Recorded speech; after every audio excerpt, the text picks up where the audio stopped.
Bonsoir téléspectatrices et téléspectateurs, bonsoir à toutes les Martiniquaises et tous les Martiniquais, bonsoir très appuyé aujourd'hui aux femmes en ce jour de commémoration des luttes pour les droits des femmes, et bonsoir aux chroniqueuses et chroniqueurs présents sur le plateau. Merci de nous accueillir, merci aussi d'être très indulgent pour cette présentation que Monsieur Manogranier m'a demandé de faire et que je fais évidemment avec plaisir avec tous les amis sur le plateau. Bonsoir à vous, messieurs. Bonsoir, madame. Je commencerai donc naturellement par Marie-Laurence. Bonsoir, Marie-Laurence. Comment vas-tu? Quelle est ton actualité? Mon actualité, je dirais d'abord que c'est une journée qu'il faut mettre pour les femmes. Alors, c'est vrai qu'on va dire qu'il y a eu des progrès. Mais le progrès, c'est quoi? C'est que la prise de conscience qu'on peut construire son existence, ça se conjugue au féminin. Mais progrès signifie tout simplement qu'on a bougé des choses sur l'échiquier, mais qu'on n'a pas changé les règles du jeu. Parce que les femmes restent un groupe opprimé. Opprimé pourquoi? Parce que les femmes, c'est pas comme n'importe quel groupe. On voit des groupes des Noirs, des groupes des émigrés. Mais c'est un groupe éparpillé. Premièrement, c'est un groupe éparpillé, et comme il est éparpillé, il est presque invisible. C'est la première difficulté. La deuxième difficulté, c'est que il y a une reproduction de la domination. Pourquoi? Parce que dans la sphère privée, il y a ce qu'on peut dire qu'en même temps qu'il y a des rapports masculins, féminins ou autres, je dirais qu'il y a quand même imbriqué dans ces rapports de domination des rapports affectifs. Tant et si bien que l'homme peut être dépendant de la femme tout en la dominant. Et ça, on n'a pas encore trouvé de choses pour pouvoir régler totalement. Ce qui me fait dire qu'aujourd'hui, la lutte des femmes est d'autant plus appuyée. Et c'est le moment aussi de dire, concernant les violences et les viols, qu'un viol, c'est un traumatisme. C'est pas n'importe quelle violence. Céder, c'est pas consentir. Quand on consent, ça veut dire qu'il y a un pacte de confiance. Quand on cède, c'est comme un pont qui cède, c'est sous la pression. Cette pression peut être morale, peut être physique. Physique, un couteau sous la gorge, etc. Ou la pression morale parce que la personne a une autorité. Donc, à partir du moment où on dit que céder, c'est pas consentir, on reconnaît le statut de victime à toutes ces femmes, très jeunes et moins jeunes, qui sont victimes de traumatisme et victimes, je dirais pas d'abus, mais d'exploitation de la violence sexuelle.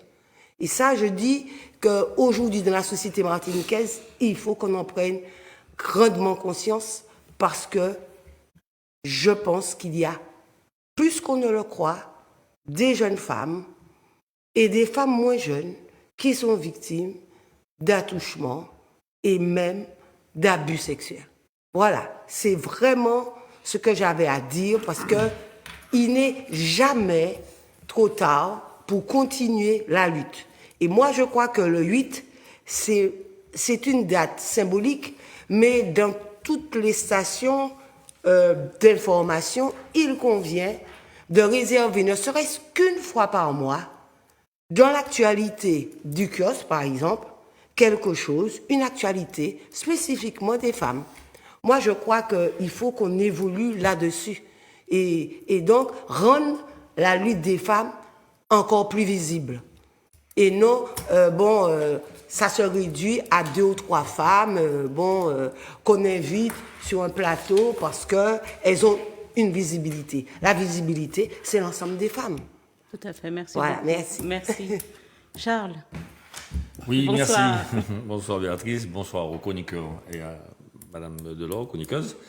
Et bonsoir aux téléspectateurs. Je vais embrayer et poursuivre sur le thème du jour, parce qu'effectivement, c'est une date très importante, hein, la date de la commémoration des luttes et donc de la journée des droits de la femme et des femmes. En étant un petit peu plus concret, alors moi j'ai amené quelques éléments chiffrés, les inégalités des salaires hommes-femmes chez les employés, eh c'est 10%, donc 1784 contre 1739. Profession intermédiaire, c'est 13%, 14% même, 2000 euros contre 2419 euros.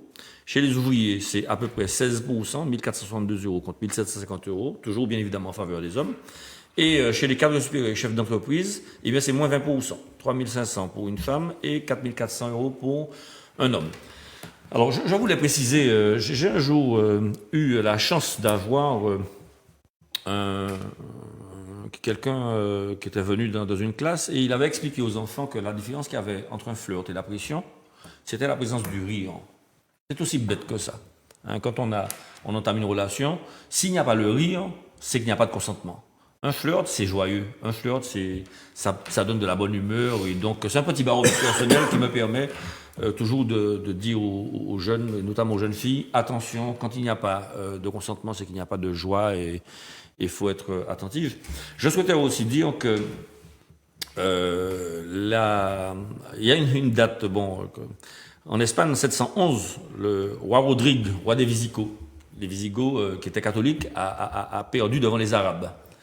Et les Arabes sont restés 700 ans en Espagne. Et en 1492, donc, les rois catholiques, Isabelle de Castille et Ferdinand d'Aragon, ont reconquis la péninsule arabique. Et malgré un très fort atavisme macho chez les Espagnols, figurez-vous que l'Espagne réussit très très bien le pari de lutter contre les féminicides. Et donc, ils se sont donné les moyens, et donc, on n'a pas le temps de développer ici, mais en tout cas, il y a possibilité de lutter, parce que je pense bien sûr C'est l'un des pays les plus efficaces, d'ailleurs. Et c'est l'un des pays les plus efficaces, et donc, il y a possibilité, ils sortent de très loin, ils sortent de très très loin, les machos espagnols, eh bien, il y a la possibilité de lutter contre cette injustice-là faite au sexe féminin, qu'on appelle crime d'honneur, qu'on appelle des crimes pour des raisons de religion, pour la jalousie, pour un tiers des agressions sont dues à la consommation de produits illicites. Et puis, bien sûr, en général, ce sont des agressions qui se font dans le milieu intime. Dernière chose, tout ça, ça vient d'un lourd héritage, et on peut parler, hein, j'entends des personnes qui disent que c'est culturel. Non, du tout. Il y a des violences contre les femmes dans toutes les sociétés et dans toutes les cultures. Et ça vient d'un lourd atavisme qui vient du patriarcat. On a déjà parlé assez souvent. Et parce que le patriarcat, il précède le monothéisme. Dans toutes les civilisations, dès lors qu'il y a eu sédentarisation des sociétés, il y a eu des fonctions sociales qui ont été attribuées aux femmes et aux hommes, bien évidemment les hommes. Tu peux rapidement dire à nos téléspectatrices et téléspectateurs ce qu'est le patriarcat? Le patriarcat, c'est l'organisation de la société sous l'égide de l'homme, puisque c'est lui qui a l'autorité, entre guillemets, symbolique. Il a l'autorité, enfin, il est fort physiquement, à l'époque en tout cas, et donc il organise la société comme il le veut, il régente les rapports humains comme il le souhaite, et ce patriarcat-là va donc donner des fonctions sociales. L'homme va chasser, l'homme s'occupe de nourrir la famille, et la femme reste enfermée dans des tâches domestiques et à la maison. Et ça se reproduit dans toutes les sociétés, toutes les civilisations qu'il y a de par le monde. Et donc, je disais que ce patriarcat-là précédait les monothéismes. Donc, quand on dit culture, c'est faux. C'est la sédentarisation et les rôles sociaux qui ont été attribués et qui continuent de nous pourrir la vie, parce que les femmes aujourd'hui sont encore persécutées sur des principes de fonctionnement d'une société qui n'existent plus. Toutes les femmes travaillent aujourd'hui, toutes les femmes sont indépendantes, la science permet aux femmes de contrôler... Pas toutes, mais enfin... Elles peuvent l'être. Voilà. Elles peuvent l'être. Les femmes aujourd'hui peuvent être maîtresses de leur fécondité. Donc il y a possibilité scientifiquement, socialement et intellectuellement de donner une place égalitaire aux femmes, sauf qu'il y a encore des personnes qui âprement gardent une sorte de précaré d'autorité masculine qui est complètement ridicule aujourd'hui. Voilà. Merci beaucoup, Charles. Merci. Maître. Oui, je souscris totalement à ce qui vient d'être dit. Je salue toutes les téléspectatrices, je vais arriver à parler ce soir, tous les téléspectateurs, nos amis chroniqueuses et chroniqueurs, et puis aujourd'hui il y a 2 femmes parmi nous, et puis nous sommes présidés par une femme. Ça marque effectivement toute la volonté que nous avons à aller dans ce sens de l'évolution de la société, évolution que je voudrais être dans le progrès, parce que toute évolution n'est pas progrès, malheureusement. Et sur ce point-là, moi, ce qui m'inquiète dans la société actuelle, c'est véritablement l'augmentation des féminicides. On a beau, effectivement, se pencher sur le problème, mettre en place des institutions, mettre en place des structures, mais les féminicides continuent à se développer. Et ça, je trouve que ça, c'est particulièrement inquiétant. Alors, sur quoi ça repose ? Qu'est-ce qui se passe ? Pourquoi on se trouve aussi souvent en face de ces crimes horribles, horribles ? Le dernier, je crois qu'il y a eu une défenestration d'une malheureuse par son mari. Alors, je me pose la question, en tant que juriste, comment arriver à résoudre ce type de problème, étant entendu que la société évolue. Elle évolue dans un sens qui n'est pas peut-être le meilleur, en ce sens que on s'aperçoit de plus en plus que la famille est en train de se défaire. On assiste à un individualisme extrêmement important, n'est-ce pas ? Et par conséquent, le cadre familial a tendance effectivement à évoluer, à se dissocier ou à exister dans d'autres circonstances et dans d'autres contraintes. Et je crois qu'il faudrait se pencher sur ce problème au niveau sociologique et voir, n'est-ce pas, comment on peut encore tolérer et assister à cette violence, n'est-ce pas, de certains hommes, beaucoup, de quel que soit le niveau social d'ailleurs, vis-à-vis, je dis bien quel que soit le niveau social. Et pour moi, c'est un phénomène absolument incompréhensible. Voilà ce que je voulais dire, étant entendu que je voulais apporter une autre actualité tout à l'heure, mais je ne peux pas, n'est-ce pas, en parler. Déflorer. Non, pas déflorer. Le sujet. Je ne commande pas. Michel, bonsoir. Non, il est certain que cette journée, c'est une journée de lutte sur les droits des femmes. Bon. Alors, sur ce plan-là, il y a eu des progrès. Je pense aux pionniers en Martinique, comme Solange Pic-Duval, par exemple, qui ont créé, comme Léna Leroux, qui ont créé l'Union des femmes de la Martinique, dans un contexte où les mentalités étaient bien plus clivantes, on ne veut pas dire un autre mot, que maintenant. Bon. Il y a eu quand même la salarisation massive des femmes, notamment dans la fonction publique. Et ça a été un facteur de réduction des inégalités parce que le statut de la fonction publique, même s'il n'est pas parfait, permet une évolution et des plans de carrière, ainsi que des progressions dans les fonctions, en tout cas qui ne peuvent pas officiellement être contrées par des obstacles qui ne sont pas justifiés.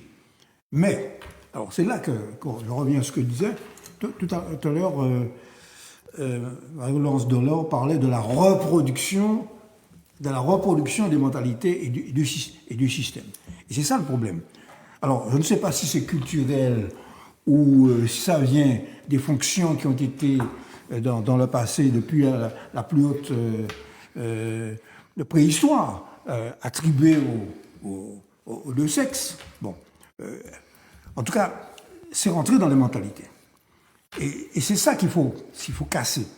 C'est au fur et à mesure que l'on peut, c'est donner aux femmes les moyens les moyens, d'abord matériels, d'être plus indépendante, parce que quand même, dans la société martiniquaise d'aujourd'hui, il y a encore beaucoup de femmes qui sont dans une situation de dépendance matérielle vis-à-vis de l'homme.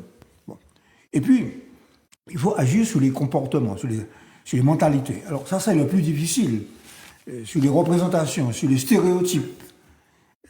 Et ça, c'est l'action, bien sûr, des féministes, mais je pense que ça ne doit pas être seulement l'action des féministes, c'est l'action de l'ensemble de la société. Alors, tout à l'heure, Marie-Laurence disait qu'il fallait effectivement consacrer du temps à expliquer ces choses-là.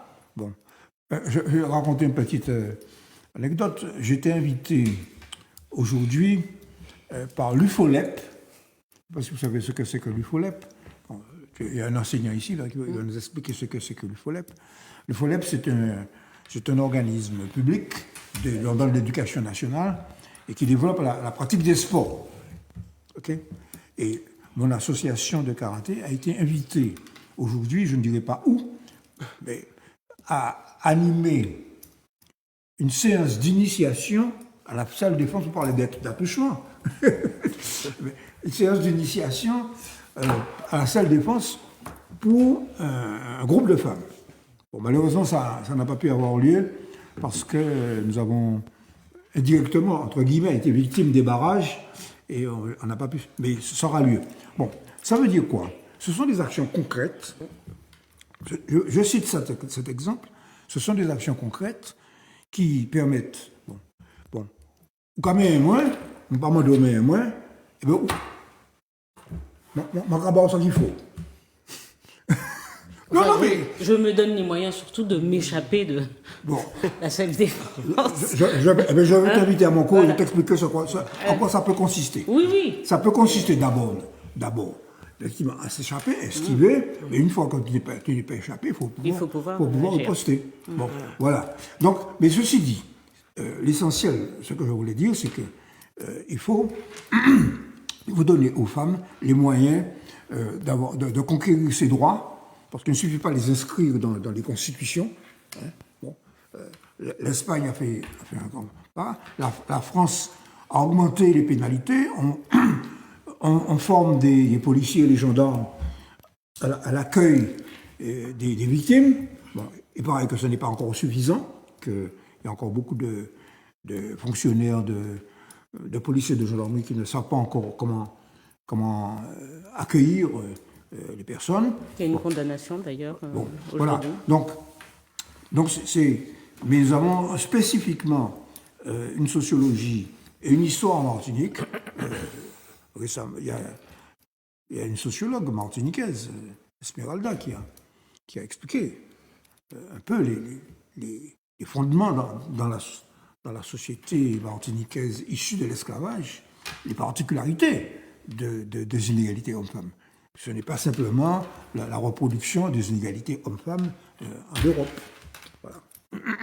Alors, justement, quand même, pour effleurer un peu mieux le sujet, tout à l'heure, Philippe a posé la question de la famille. Bon, mais la réalité de la famille en Martinique, elle est peut-être moins... elle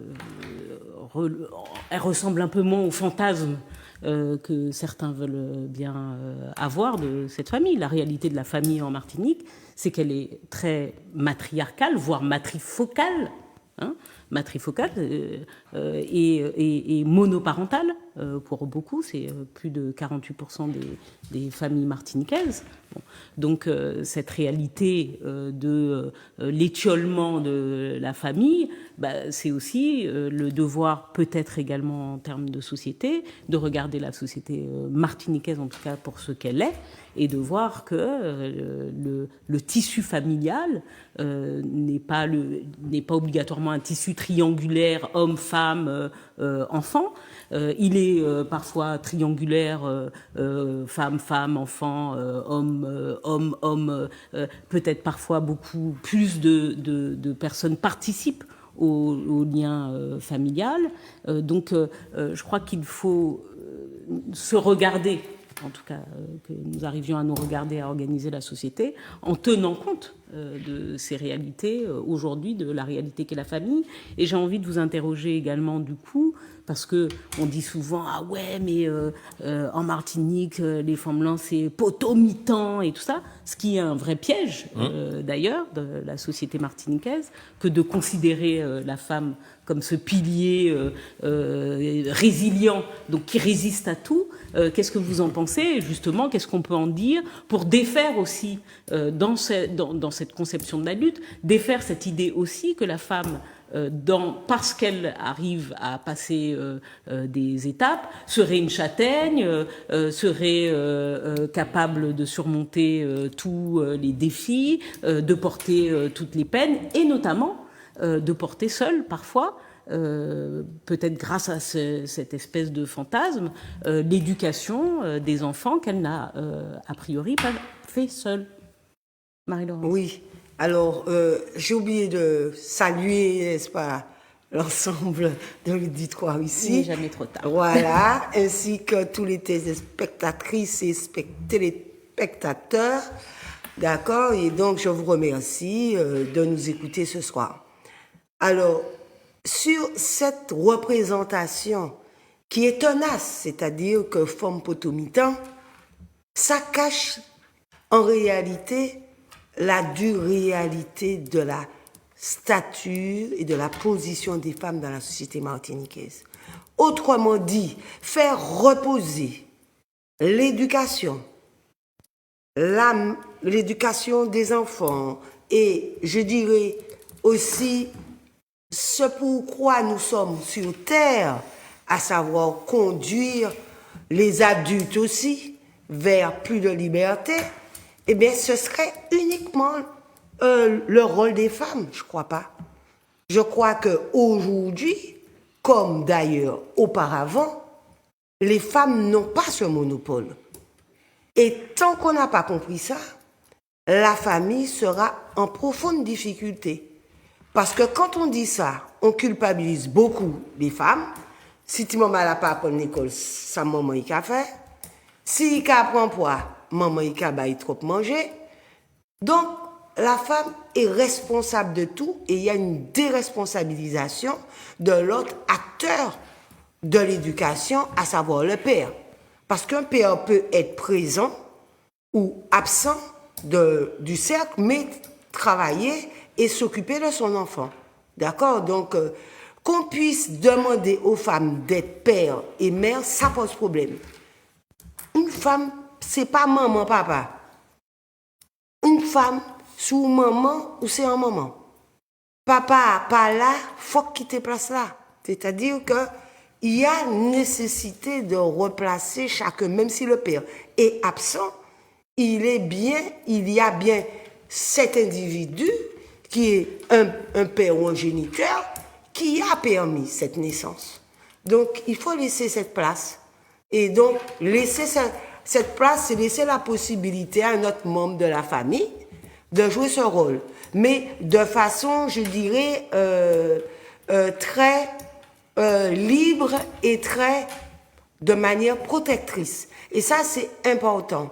Et pour rebondir sur la question de la famille, je crois qu'aujourd'hui, la famille subit beaucoup de précarité. Et la première précarité, c'est la précarité, je dirais, financière, mais aussi précarité morale aussi.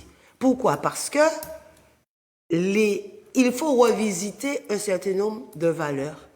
Et comme on ne revisite pas, on applique les anciennes sans constater qu'il y a des évolutions dans la société.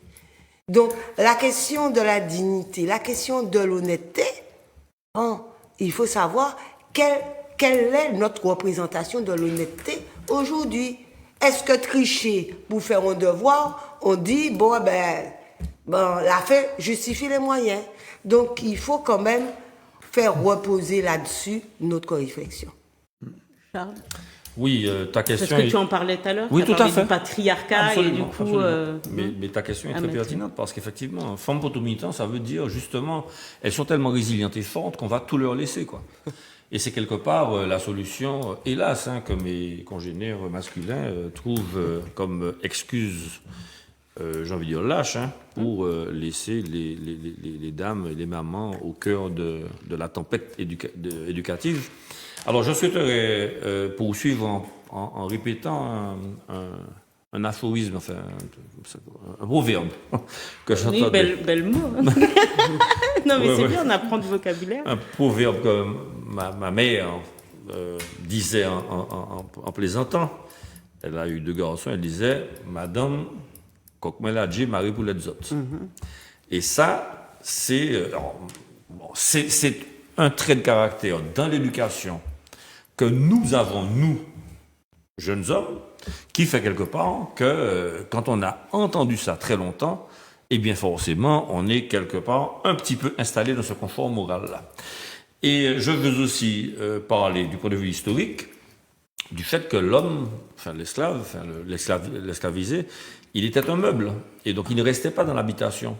Et donc, il avait bien évidemment des partenaires avec lesquels il faisait des enfants, mais parfois on le prenait pour le mettre dans une autre habitation. Enfin bon, ou alors les hasards de ces affectations faisaient qu'il ne voyait pas ses enfants grandir, les enfants grandissaient en présence d'autres hommes, etc.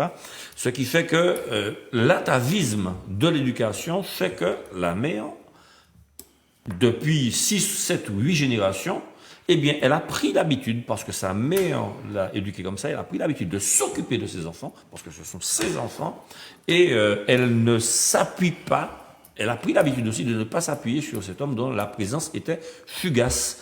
Et j'ai très tardivement compris ce que c'était qu'un père. Pour moi, un géniteur, c'était un papa, parce que moi, j'ai eu la chance d'avoir mon père. Et je ne comprenais pas, jeune, je ne comprenais pas quand on me disait... c'est mon père, et puis, mais c'est mon père, mais voilà mon géniteur. Je n'arrivais pas jeune, on était au séminaire au collège, bon, je n'arrivais pas jeune à comprendre la différence d'un père qui vous emmène au piano, à la natation, qui s'occupe de vous, qui vous fait faire votre travail. C'est ça, un papa. Et donc, voilà. Qui protège et prend soin. Qui protège, qui prend soin, etc. Et donc, j'ai moi-même certainement baigné dans des travers éducatifs qui font que mon apprentissage, il s'est fait au fur et à mesure de la fréquentation et de la compréhension des problématiques, parce qu'il faut aussi s'ouvrir aux autres et puis lire, etc. Et Culture Égalité, je voulais citer, c'est une association qui fait un travail extraordinaire, avec une présidente extraordinaire. Bon, voilà. Georges Arnaud, on a cité tout à l'heure voilà, Madame Solange Duval, mais c'est vrai que Georges Arnaud a d'ailleurs été parmi celles qui ont fait vivre très longtemps aussi l'Union des femmes avant de mettre en place l'association Culture Égalité. Mais enfin, toutes ces associations, on les salue ce soir. Oui, tout à fait. Pour le travail fantastique que vous faites, mesdames, on vous salue. Et parfois aussi avec des hommes, il faudrait d'ailleurs qu'ils soient plus nombreux, parce que tout ça, en effet, les avancées, le progrès se passe également dans un terrain collectif.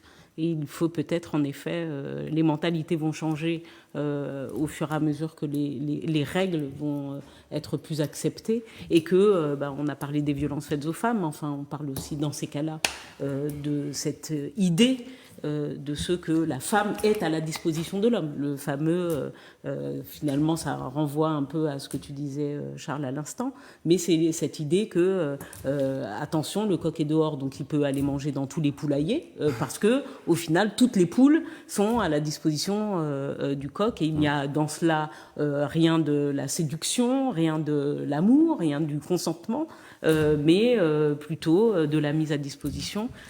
Philippe, je t'ai vu secouer la tête. Oui, non, mais ce qu'a dit Charles, très vrai. Ça m'a toujours frappé, moi, chez ces mères de famille. Elles étaient véritablement en admiration devant leurs garçons. Il y avait ce que dit, moi je l'ai entendu de multiples fois. Alors c'était parce que le père n'était plus là, je ne sais pas, mais il y avait effectivement le renvoi d'une affection très forte vis-à-vis du fils. Et le fils, c'était jusqu'à maintenant, je connais des exemples assez particuliers où le fils, non, je suis pas dans le cas. Tu as senti là. Ma mère était bordelaise. Bon. Et effectivement, et c'était très très très fort comme sentiment. Jusqu'à maintenant, je m'aperçois qu'il y a ce trait. Alors, ce serait intéressant d'essayer d'expliquer ou de comprendre pourquoi cela était et est encore, je le dis. Et puis la deuxième, je reviens, c'est le concept fondamental pour l'évolution de notre société et dans les meilleurs rapports entre genres, quels qu'ils soient maintenant. C'est vraiment voir la notion de famille, le concept de famille. Que peut être une union à l'heure actuelle entre qui et qui? Et là, j'avoue qu'il y a des repères qui s'éloignent. Et à mon avis, c'est un problème extrêmement important. Mais est-ce qu'on ne peut pas se dire, parce que Marie-Laure l'a dit, mais que le repère, c'est la protection, l'éducation, c'est ça les vrais repères. Le cadre, c'est la famille. Tout à fait, mais les vrais repères de la famille, quelle qu'elle soit, aussi large puisse-t-elle être, désormais, parce qu'il faut l'accepter, c'est une réalité. Parce que tu es dans un autre contexte, de un participer. Contexte qui évolue. Oui, mais est-ce que ça exempte les personnes qui sont dans ce contexte Je n'ai jamais dit ça. Non, mais c'est pour ça, je pose les questions. J'ai pas dit que c'était dit, sûr. mais je dis que les vrais repères sont peut-être autour de l'éducation, parce qu'on peut avoir un père, une mère, et puis avoir des parents, une mère ou un père d'ailleurs, défaillants. Est-ce que le vrai repère, c'est pour notre société, c'est pas aussi, et on a parlé pour d'autres sujets, mais de cette protection que l'on doit finalement à l'enfant, de ce qu'il faut l'encadrer, l'accompagner, le tenir par la main pour l'emmener aussi vers l'acquisition de savoir, mais également de savoir-être, de savoir-vivre, de politesse, de respect. Tout ça fait en effet, peut-être que dans tout cela, cette déliquescence dont on a l'impression qu'elle est celle uniquement du tissu familial est une déliquescence peut-être de Oui, mais je veux revenir. sociétale. Il y a véritablement... Il ne faut pas, comment dirais-je, mélanger les valeurs. Il y a incontestablement une évolution de la notion de famille, de la conception de la famille. Et j'insiste lourdement. La famille, ça peut être un père, une mère, une mère. Et plus on avance, plus on va vers des évolutions nouvelles. Et je pense que la faute majeure, c'est de n'avoir plus ce cadre précis, n'est-ce pas, de la famille où l'on pouvait faire passer des valeurs éducatives. Chez toi, ça s'est passé. Chez moi, ça s'est passé. Avec des valeurs extrêmement fortes. Non pas de domination de l'homme vers la femme. C'est pas ce que je dis. Mais on pouvait effectivement, là, mettre en place les repères fondamentaux d'une société effectivement forte. Voilà ce que je veux dire. Et maintenant, je pense qu'on est un peu perdu dans ces évolutions qui sont extrêmement rapides. Michel, tu veux réagir? Non, mais bon, alors, l'anecdote qu'a rappelé Charles rappelle que quelquefois les femmes elles-mêmes, parce qu'elles sont dans un contexte idéologique, elles tentent à reproduire aussi les anciens schémas. Par conséquent, c'est pour ça que le problème est complexe. Bon. C'est pas simplement un problème homme-femme. Bon, c'est la société martiniquaise. Bon, la deuxième chose, c'est que tu parles de famille. Nous avons quand même, il ne faut pas oublier que nous sommes des sociétés qui sont afro-descendantes. La notion de famille occidentale, française, le père, la mère, l'enfant. Le foyer. Le foyer. C'était pas ça en Martinique. C'était le père, éventuellement, la mère, les tantes, les oncles. Et le lignage, ça. Tu vois? Voir le voisinage. Le lignage. Voir le voisinage. Voir le voisinage. Autrement dit. Et ça, je l'ai connu même en France. La voisine qui a fait un couillonnade. Ah bon. Et qui a foutu en calotte. Ouais. Qui a foutu en calotte parce qu'il a estimé qu'il pouvait à la place du moment. OK? Bon, donc, ben oui, je veux rappeler ces données.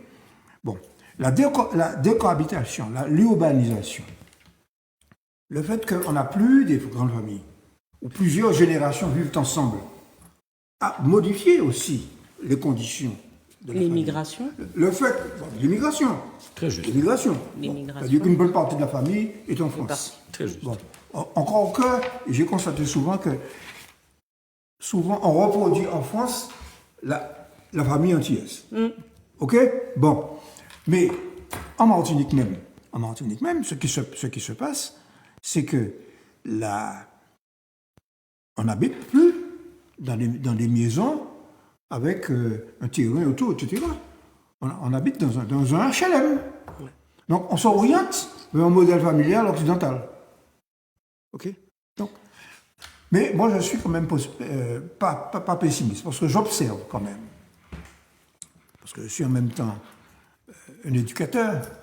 J'observe que, par exemple, il y a 20-30 ans, quand il y avait une compétition sportive, on voyait les Européens, les Français, les Blancs, c'était le père qui accompagnait le fils et la fille. Et on voyait rarement un père martiniquais. Bon. Aujourd'hui, on voit des pères martiniquais. On voit les pères martiniquais qui accompagnent leurs enfants, qui sont là, qui sont présents, qui les soutiennent. Bon. Autrement dit, il y a quand même des évolutions. Une prise de conscience. Qui sont intéressantes et qui montrent que la conception de l'éducation, l'accompagnement de l'enfant, aussi bien fille que garçon d'ailleurs, aussi bien fille que garçon, bon, eh bien, évolue en Martinique et c'est ce que nous devons accompagner et encourager. Voilà. Merci beaucoup. Alors, je dirais juste pour le petit mot, parce que tout à l'heure Philippe a dit sa maman est bordelaise, mais j'ai l'impression quand même que le rapport de la maman au fils, globalement, est à peu près le même un peu partout. La belle-fille n'est jamais suffisamment bien pour le fils. C'est un autre scénario. Je ne sais pas, mais enfin, j'ai quand même, pour avoir grandi là-bas, j'ai quand même constaté, et on s'en discute avec des amis, mais enfin, que pour la maman, aucune femme n'est assez bien pour son fils, et à la rigueur, si elle pouvait, je n'échappe pas à la chose. Voilà. Non, mais ce que je veux dire, c'est que je ne sais pas si la conception de la mère hyper protectrice avec son fils et cette idée de ce fils parfait et bijou à conquérir par la meilleure éventuellement d'entre elles et simplement martiniquais, ou si c'est pas un fait au même titre que le patriarcat d'ailleurs, un peu mondial. Voilà. Un petit mot pour note d'espoir aussi, l'optimisme, pour rejoindre un petit peu ce que Michel Bouchy disait à l'instant. Je te rejoins, il n'y a pas que du négatif. Je remarque, j'ai quelques amis qui vivent en France, et un jour, incidemment, je rencontre un voisin dans un immeuble et je dis à mon ami, j'ai rencontré ton voisin. Il dit, ah bon, je ne le connais pas. Je dis, comment ça, tu ne le connais pas? Ça faisait peut-être 7 ans qu'il habitait là, et la personne en question habitait sur le même palier, mais peut-être à 3 pontes. Il ne connaît pas. Bon. Alors qu'en Martinique, même quand on habite dans des immeubles, eh bien, en général, on tisse des liens, des relations, et au bout de quelques semaines ou quelques mois, on sait qui habite, d'où on vient, etc. Le territoire est petit. Moi, je me rappelle, j'ai un vieil ami de mon père. Je t'en ai déjà parlé, il était clerc de notaire chez Maître Théanon. Il est né en 1899. J'ai eu la chance de connaître quelqu'un qui était né en 1899. Et quand on disait un nom, systématiquement, il disait de telle commune. Tu vois, donc. Et c'est ça la Martinique, quoi. Donc, je garde encore espoir sur le fait que notre conformation psychologique et puis sociale et familiale et du voisinage nous permet encore de jeter un œil. Michel a raison sur le fait de dire qu'en France hexagonale, pour l'avoir vécu il y a plus d'une trentaine d'années, donc, j'étais aussi peureuse, on va dire ça, des yeux des voisins antillais. Et d'ailleurs, je salue Micheline et Eugène qui ont assuré parfois notre garde quand papa et maman n'étaient pas là. Voilà. Gros bisous à vous, mais qui assuraient, qui étaient des voisins martiniquais, qui assuraient la veille, qui étaient d'ailleurs susceptibles d'aller rapporter s'ils avaient constaté quelque chose qui pas seulement, je parle pas de Michel, mais d'autres, et les yeux de mes voisins. Et d'ailleurs, je me rappelle d'une fois où mes parents étaient partis en voyage à l'étranger et leur vol a été annulé. Et à l'époque, il n'y avait pas de portable. Et pourtant, lorsque mon père est rentré, il m'a dit, avec qui jouais-tu au tennis sur le cours? On avait un cours en face de tennis. Et mon père m'a demandé avec qui je jouais au tennis. Donc, comment, qui, par quelle voie quelqu'un avait pu lui dire, alors qu'il était à l'aéroport, voilà, mais que Ichoula a joué en monde que nous pas connaître, voilà. Et bon, et tout ça pour dire en tout cas qu'il y a, la société doit probablement participer, d'assurer cette protection, cette éducation, cette surveillance parfois également, ce recadrage, et on le permettait. C'est-à-dire que les adultes permettaient aussi aux autres adultes d'exercer cette autorité, et vous, enseignants, je pense que vous vous en rendez aussi davantage compte maintenant de cette difficulté de représenter aussi une autorité dans l'enseignement qui était auparavant donnée, une confiance aussi qui était donnée aux enseignants pour assurer une partie, pas seulement de l'enseignement, mais quelque part de l'éducation. Tout à fait. Je rejoignais ce que Philippe disait tout à l'heure à propos. Aujourd'hui, très, très spontanément, on demande à un voisin est-ce que je peux emmener ta fille à la mer ou ton fils à la mer? Mes parents ne prenaient pas cette responsabilité-là quand tu parles de valeur. Mes parents, je me rappelle, quand on allait à la plage, je disais est-ce que je peux emmener un petit copain? Ma mère me disait non, parce que la mer c'est dangereux. Voilà un petit peu la conscience et la responsabilité. Et puis quand on parle d'autorité, l'autorité c'est celui qui autorise, hein, c'est-à-dire que c'est la possibilité. L'autorité symbolique, c'est la personne qui autorise. Et puis l'autorité, c'est aussi la reconnaissance de cette faculté que quelqu'un a de décider pour soi et pour les autres parce que cette personne est légitime à décider. C'est ça l'autorité finalement. Et il y a, alors ce n'est pas la matérialisation du bureau dans une classe, hein, parce que quelqu'un qui est derrière le bureau, face au tableau, et puis qui n'est pas compétent, tout de suite c'est le soupe dans la classe. Parce que les élèves se rendent compte que cette autorité symbolique-là, elle n'est pas assumée par la fonction.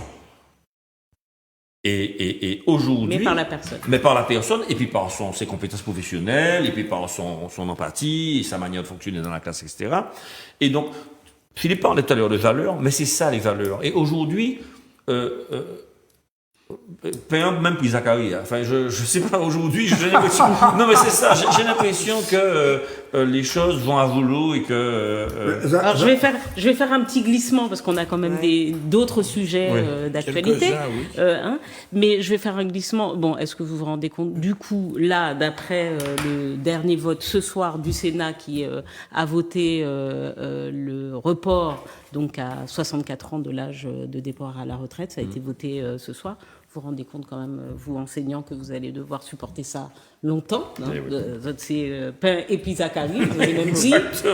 Qu'est-ce que alors on va sur cette actualité, mais mobilisation. On rappelle quand même que 67% peut-être un peu moins, je crois, des Français s'opposent. 66%. S'opposent à cette réforme des retraites. Il y a eu des nouvelles mobilisations en France, toujours de manière historique, quels que soient les chiffres retenus, hein, que ce soit ceux des préfets ou que ce soit ceux des organisations syndicales. On s'accorde à dire que les mobilisations restent à un niveau historique aujourd'hui. En Martinique, il y en a eu également. Le Sénat vient de voter. Qu'est-ce que vous pouvez en dire? Qu'est-ce que vous en pensez? Je pense que faut quand même souligner quand même le fait que non seulement il y a une bonne partie des Français qui continuent à s'opposer à cette retraite, mais ce qui revient le plus souvent, c'est qu'elle est considérée comme injuste. Bon, cette réforme des retraites est considérée comme injuste. Mais surtout, il y a une bonne partie des Français qui font grève par procuration. C'est-à-dire que c'est un phénomène qui est apparu lors de la première grève Juppé. On s'est rendu compte que une bonne partie des travailleurs, et particulièrement en Martinique, où il y a beaucoup de travailleurs qui sont dans des PME, des TPE, et qui ne peuvent pas faire grève, mais ils font grève par procuration. Et puis alors, il y a une bonne partie des sondages le montrent qui acceptent l'idée de la mise à l'arrêt et même du blocage du pays.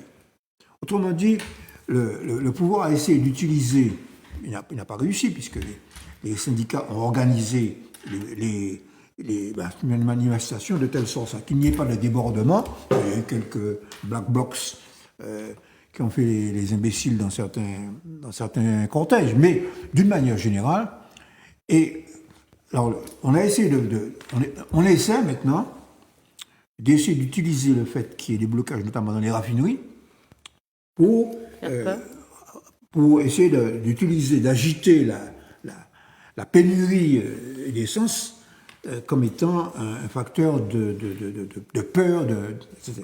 Bon. Je ne sais pas s'ils vont réussir. Bon. En tout cas, le fait c'est ça. Alors, donc, c'est bien, tu as bien fait de dire, mobilisation historique et qui pose un problème politique.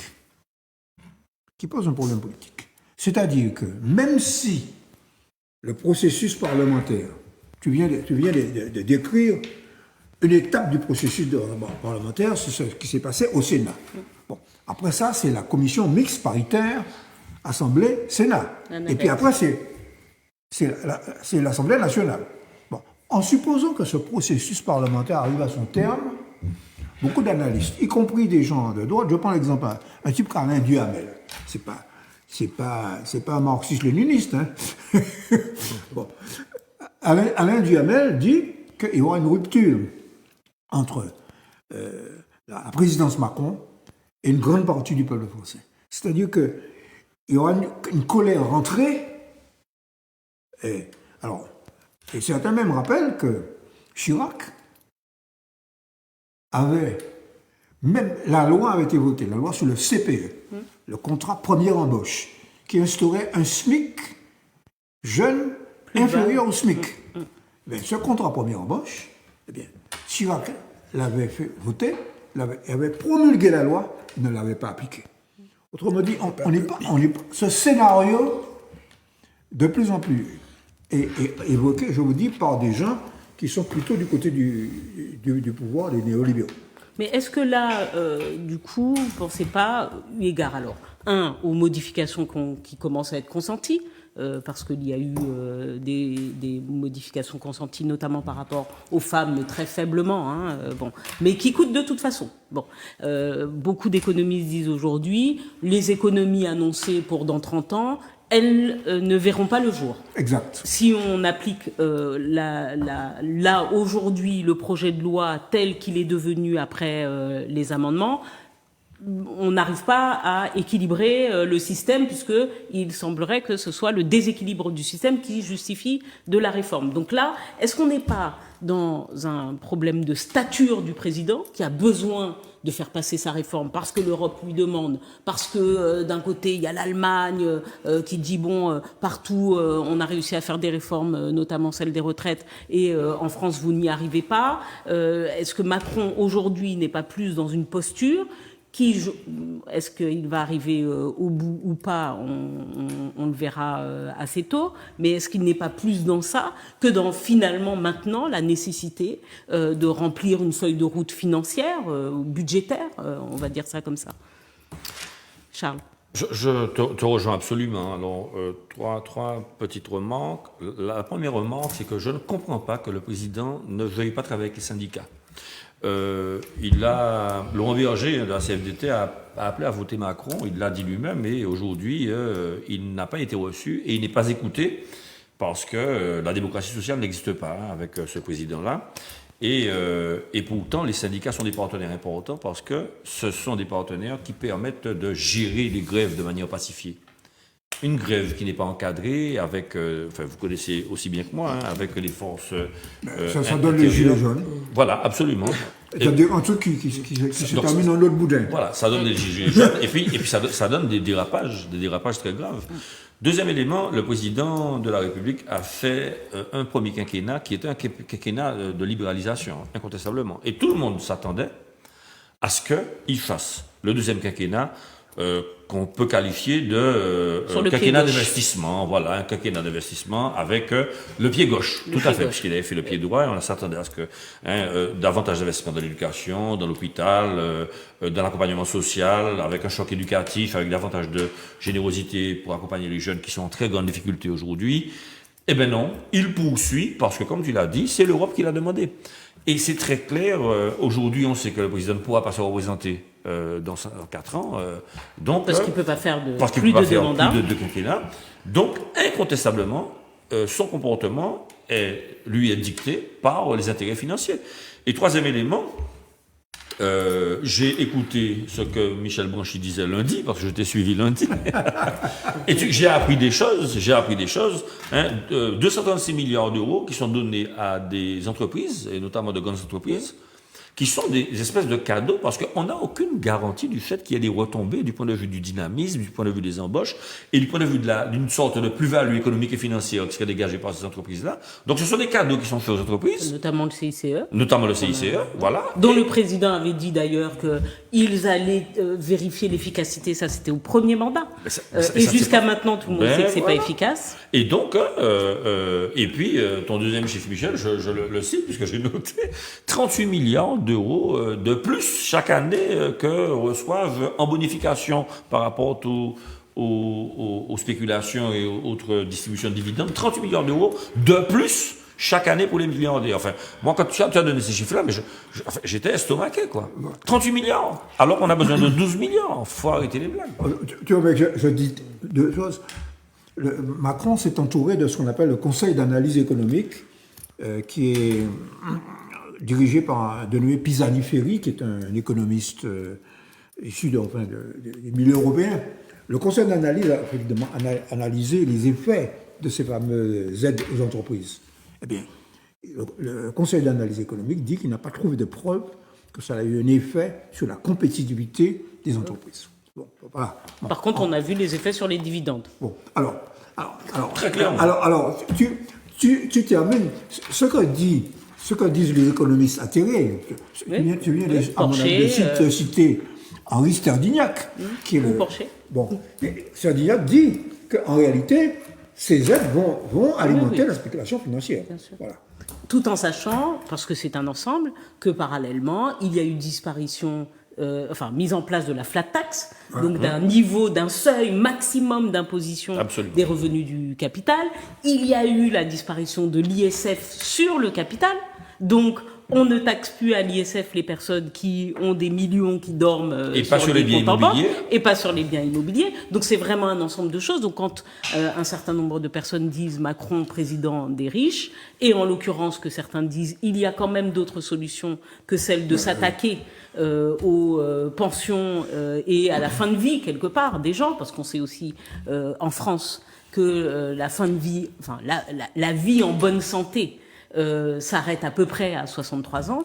Donc, en disant aux gens qu'ils vont aller jusqu'à 64 ans minimum et plus, on sait d'ores et déjà qu'on s'attaque finalement à cette partie de leur vie qu'ils vont passer dans des conditions un peu différentes. Attends, excuse-moi, oui. Philippe. Non, moi je vous suis quant à vos analyses. Et moi, que c'est une partie d'échec qu'il joue là, monsieur Macron, tranquille, sur son article 47. Ok. Tout à fait. Le Sénat va voter. Ok. Il va voter. Ok. Une fois que le Sénat a voté, bien sûr, on passe à l'article 45. Il y a 50 jours de débat. 50 jours de débat. Pendant ce temps-là, je veux dire par là qu'il y a les mouvements extérieurs publics, et pendant ce temps-là, il y a un débat à l'Assemblée nationale qui va durer 50 jours.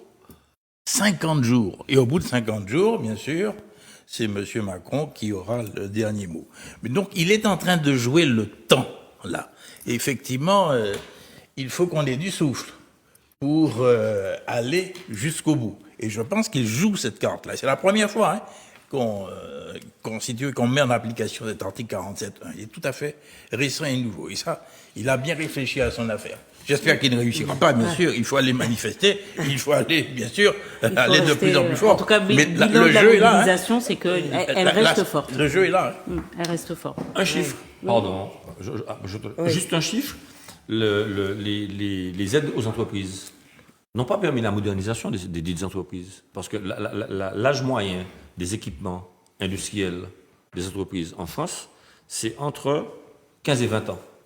En Allemagne, c'est entre 9 et 11 ans. Autrement dit, l'outil, la performance industrielle des Allemands est beaucoup plus grande parce que les Allemands réinvestissent dans l'outil de production.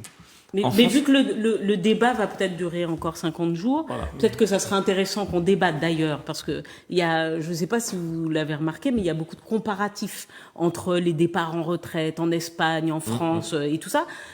Comparaison n'étant pas raison, moi je pense qu'il va falloir qu'on apporte des arguments pour montrer quelles sont les différences aussi qu'il y a entre ces différents pays. Et notamment la différence relative à l'industrialisation, qui fait que là où il y a plus d'industrie, il y a des plus hauts salaires. Mais voilà. C'est aussi ça. Paradoxalement, oui, tout à fait. Marie-Laurence, si vous voulez intervenir. Oui, merci. Ce que je voudrais dire, c'est que d'abord, Macron, c'est un libéral convaincu et assumé. Autrement dit, Macron n'a pas besoin que l'Europe lui dise quoi que ce soit. Ce sont ses convictions profondes, tant au niveau économique qu'au niveau politique, juridique. C'est le désengagement total de l'État.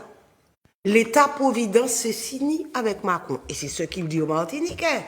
Vous voulez plus, mais il faut avancer plus. D'accord? Si vous voulez ça, qu'est-ce que vous donnez? L'État-providence, c'est fini. Et ça, sa réforme, en réalité, repose sur cette idée fondamentale, à savoir que les inégalités, il prend note et il dit, bon, ça, je ne peux pas y toucher. Parce que en réalité, les inégalités salariales se reproduisent au niveau des retraites. Autrement dit, les plus hauts salaires ont des retraites à peu près correctes, et les salaires plus bas et les carrières, et surtout les carrières des femmes hachées, etc., sont encore plus basses. Et on va appliquer une décote beaucoup plus importante et à un âge beaucoup plus jeune. Donc c'est ça la véritable inégalité et le caractère inacceptable de cette proposition, parce que quand au fond, elle est une proposition, c'est pas encore une loi. Et les syndicats, ainsi que les gens, tous les salariés ou pas, ont intérêt à y aller franco. Mais pour répondre à Willy, voilà, Philippe, je dirais que concernant Macron, c'est un président qui aime aller au casse-cou. Autrement dit, il est prêt à l'affrontement, quel que soit le résultat. Autrement dit, c'est aux salariés de voir comment agir et de façon intelligente. Parce que, effectivement, il peut sortir, bon, après 50 jours et dire, bon, voilà, eh bien, stop, on arrête, et puis la loi passe. 49.3. Voilà, d'accord? Donc il faut maintenir le rapport de force. Voilà. Très bien. On va malheureusement clore ce sujet, mais et en attendant proposer aux téléspectatrices et téléspectateurs une petite page de pub pour revenir sur des sujets tout aussi importants de notre actualité martiniquaise. À tout de suite.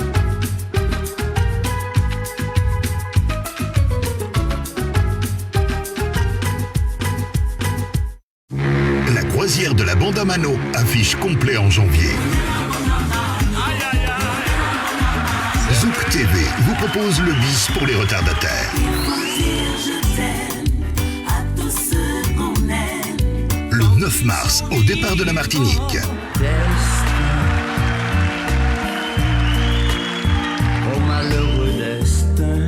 Et le 10 mars, au départ de la Guadeloupe. Passez une semaine de rêve avec des concerts. Des artistes invités. Des soirées karaoké en live. L'avion décolle, je tire.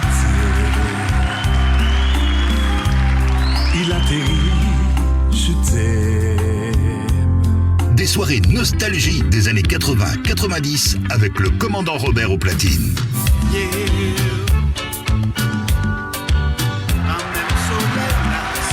c'est fichu. Pour participer, achetez exclusivement vos carnets de voyage à Zouk TV Voyage, au 191 route des Religieuses à Fort-de-France. Téléphone 0596 71 27 27. Mail contact@zouktvvoyage.com.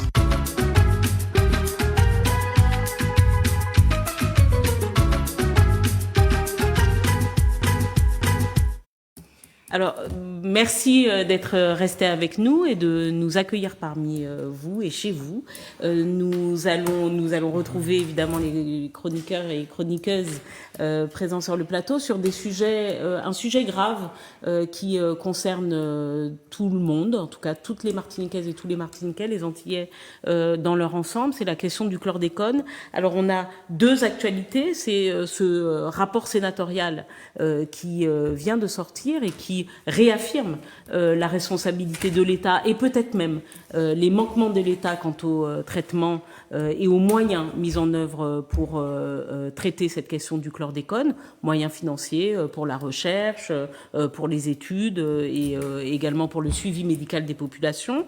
Et puis également cette autre étude de l'INSERM, me semble-t-il, par laquelle il est confirmé que l'exposition au chlordécone aurait des effets assez graves et notamment neuronaux sur les enfants dans leur développement et leur capacité d'apprentissage. Donc vous avez certainement abordé et lu quelques éléments sur ces rapports. Juste à titre indicatif, si les téléspectatrices et les téléspectateurs le cherchent, il n'est pas disponible, le rapport de l'INSERM n'est en ce moment plus disponible sur le site de l'INSERM, mais je pense qu'ils vont le remettre en ligne, mais il est très intéressant. Michel. Oui, bon. L'INSERM est en train de reprendre, enfin, à actualiser une enquête qui avait déjà été faite il y a plus d'une dizaine d'années en Guadeloupe concernant l'effet du chlordécone sur les capacités cognitives des enfants et les comportements, la capacité de s'adapter de l'enfant dans le milieu scolaire, dans la vie. Alors, c'est une enquête qui a été poursuivie, qui a été étendue à une cohorte, comme on dit, plus importante, c'est-à-dire un nombre de personnes examinées, suivies pendant plusieurs années, et qui montre que l'effet est aussi important que l'exposition ait lieu avant ou après la naissance. Autrement dit, on pensait que ça n'avait lieu que lorsque l'exposition avait lieu avant la naissance. Bon, on faisait des prélèvements de le cordon ombilical. Hein, bon, on rentre un peu dans les détails. Le professeur Moutinier avait expliqué tout cela. Et maintenant, on s'aperçoit que les effets aussi sont négatifs, aussi bien quand l'exposition au chlordécone a lieu après la naissance. Bon, voilà. Alors, le deuxième rapport, c'est de dire que les plans chlordécone qui ont été adoptés, notamment en ce qui concerne la question de la recherche, tu as raison d'insister, on n'a pas suffisamment doté les organismes de recherche pour trouver des moyens de dépolluer les sols, les moyens financiers. Bon, il y a un organisme, effectivement, qui a, je crois que c'est un organisme qui s'occupe de recherche nucléaire, qui avait approché des solutions pour trouver un moyen de dépolluer les sols. Bon, enfin, le rapport dit qu'il n'y a jamais eu de vrai financement de la recherche. Alors, parce qu'il n'y a pas, notamment ce qui est dit. Le fameux organisme, je ne rappelle pas le nom, en fait, il n'y avait qu'un demi chercheur à se consacrer à cette affaire. Bon, par conséquent, l'organisme disait que si on y consacrait 3, 4, 5 chercheurs, on pourrait accélérer le moyen de trouver le moyen de dépolluer les sols. Donc c'est un rapport intéressant d'une sénatrice qui est surnommée Madame Chlordécone. C'est pas une sénatrice. Ce n'est pas une sénatrice d'Outre-mer. L'Ardèche, je crois. c'est Madame Procaccia. Procaccia. Mais qui, d'ailleurs, dans son rapport, et lorsqu'elle a rapporté, a précisé que cette affaire du chlordécone devrait servir d'exemple en matière de tout ce qu'il ne faut pas faire dans la gestion d'un risque sanitaire de la nature du chlordécone. Et je pense que la France aura à s'occuper du glyphosate dans quelques années, parce que les premiers rapports aussi et les premières études ne sont absolument pas satisfaisantes. Oui. Charles. Donc, je ne vais pas reprendre ce qui a été dit par Michel Blanchi. Je souhaiterais revenir sur la dimension cognitive, des difficultés de l'apprentissage. Bon, c'est mon métier. Alors, en dehors de la mémorisation, il y a des opérations mentales qui sont transversales à toutes les disciplines. Je le dis tout le temps, donc les opérations mentales, Marie-Laurence doit connaître que c'est classer, croiser, classer les informations, croiser les informations, sélectionner, hiérarchiser, synthétiser, organiser. Ce sont des opérations mentales classiques. Mais il y a aussi des opérations genre transcrire d'un langage en un autre, c'est-à-dire que vous avez un texte et on vous demande de transcrire dans une carte mentale avec des flèches, etc. Ou alors synthétiser, ou alors transcrire un texte en un tableau, ou alors un texte en une carte géographique. Ce sont des opérations mentales qui, quand on est normalement constitué, sont assez délicates déjà, parce qu'il faut les méthodes, il faut l'entraînement, etc. Mais quand on a constaté avec les publics chlordéconés, ils apprenaient, mais quand il y avait nécessité de monter d'un cran pour justement par ces opérations transversales qui sont un petit peu plus subtiles que les autres, eh bien il y avait des blocages. Et c'est là, alors on n'arrive pas encore à comprendre les raisons pour lesquelles il y a des blocages, on ne sait pas démontrer quels sont les blocages, mais il y en a incontestablement. Alors, tout le monde pense que travailler, c'est mémoriser. Il n'y a pas que la mémorisation. La mémorisation, ça permet d'avoir l'esprit critique, c'est-à-dire qu'on a une somme de connaissances tandis que le jugement personnel, c'est la possibilité d'analyser un sujet, d'approfondir au sujet, de problématiser le sujet, d'organiser les idées dans un plan rigoureux. Eh bien, c'est là qu'il y a des lacunes du point de vue de la cognition. Et c'est très grave. Parce que, arrivé à un stade, il faut bien sûr passer des étapes du point de vue des examens et tout, et ces élèves-là ont plus de difficultés. Dernier point, l'autisme concernant le contact des pesticides en général, c'est plus 600% d'autistes dans des publics qui ont été en contact avec les pesticides. On n'a pas les chiffres pour la chlordécone. Alors, juste, on le rappelle, c'est la fameuse étude Timoun. L'étude Timoun, exactement. Alors. Oui, merci. La première chose qu'il faut dire, c'est qu'il faut quand même saluer cette parole du Sénat qui a un poids politique, symbolique important. Il fait le point sur les manquements et surtout les manquements de l'État, sur l'état actuel de nos connaissances et les pistes de recherche qu'il faut, je dirais, sur lesquelles il faut mettre un certain nombre de financements. Quand on a dit ça, il faut dire une deuxième chose, c'est que cette étude sur l'impact du chlordécone n'intègre pas la totalité des toxiques présents en Martinique. Ça, il faut le savoir, c'est-à-dire qu'il n'y a pas que la chlordécone. Et si on veut rester... Un cocktail, ce qu'on appelle les cocktails de pesticides. Et donc ça, c'est une partie. Et la troisième observation, c'est que si on veut analyser les choses de façon scientifique et poser les problèmes correctement, il faut quand même avoir un certain nombre de concepts. Ce n'est pas 100% de gens qui fument qui développent un cancer du poumon.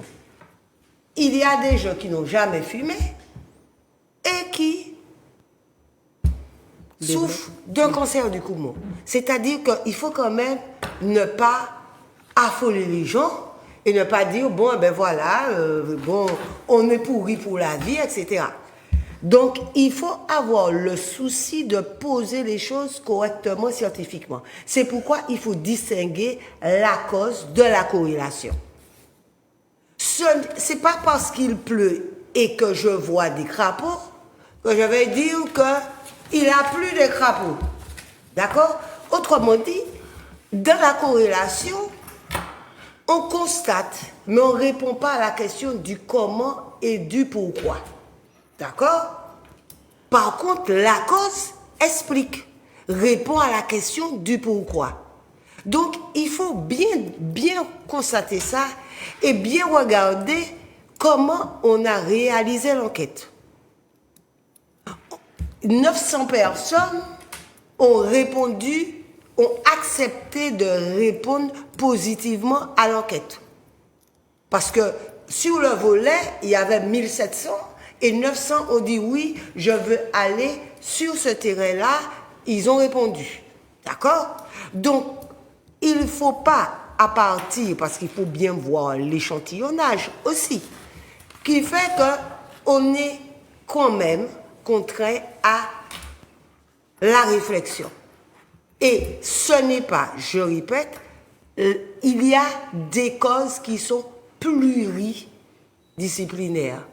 Et donc, à partir du moment où il n'y a pas qu'une cause pour le développement d'un cancer, il y a plusieurs causes. Et donc, il peut y avoir un impact comme il peut ne pas y avoir d'impact. Sachant que l'analyse a été portée surtout sur des populations qui étaient tout à fait, je ne dirais pas chlordéconées, mais qui étaient en contact permanent avec ce poison.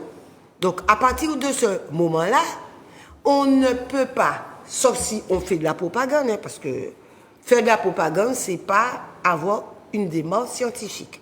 D'accord? La démarche scientifique, c'est de savoir quelle est la part de la corrélation et la part de la cause de la maladie. Et donc, c'est pourquoi il faut savoir raison garder. Voilà. Alors, l'étude, en tout cas, le rapport sénatorial précise quand même qu'il n'y a pas suffisamment d'études, donc il n'y a pas suffisamment d'éléments, que l'erreur aussi a été peut-être de se concentrer sur uniquement le cancer de la prostate, et comme je l'ai dit tout à l'heure, il n'y a jamais eu de vrai financement pour la recherche. Donc la recherche induit également ces études sur les personnes et les effets. Philippe, merci de me donner la parole. Je t'en prie. Oui, plusieurs choses. Crénom de Dieu. Merde, excusez-moi, je suis grossier, mais ce rapport international est un rapport important. Et vous voyez un peu les catastrophes auxquelles on peut aboutir. C'est un élément important.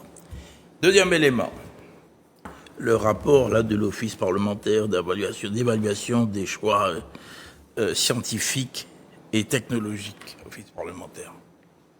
Là encore, les choses sont clairement dites. Il y a des manquements, il y a des fautes commises. Elles sont nombreuses. Mais nom de Dieu, ça nourrit notre dossier que nous voulons défendre. Alors nous l'oublions ça. Or, nous devons nous battre, n'est-ce pas, pour que l'on puisse reconnaître le dommage et exiger la réparation du dommage. Là, ce sont des éléments qu'il faut prendre en compte et sur lesquels il faut se fonder, non seulement sur le plan du droit, mais quand même sur le plan politique, n'est-ce pas?